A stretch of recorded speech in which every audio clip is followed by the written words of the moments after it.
Урматтуу мекендештерим, biz uzak mönötkö maksatları belirleyip жатканда глобалдык жана регионалдык тенденцияларды сөзсүз эске алуубуз зарыл. Дүйнөдө олуттуу экономикалык жана саясий өзгөрүүлөр орун алып жатат.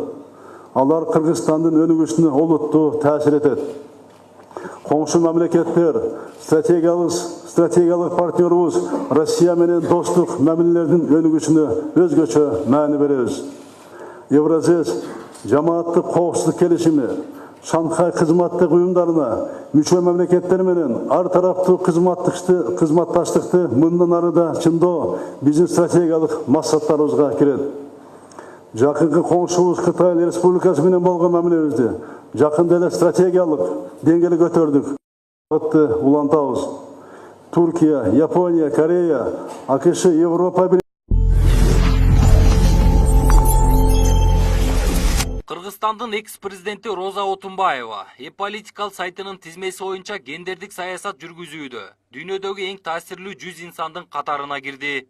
E-Political деген сайт дүйнөдөгү коомдук ишмерлердин, лидерлердин жана көрүнүктүү инсандардын идеяларын кубаттаган жана аларды бириктирген түйүн катары кызмат кылат. Роза Отунбаева бийликти тынчтык жолу менен өткөрүп берген Кыргызстандын алгачкы экс-президенти жана Борбор Азиядан чыккан алгачкы президент айым.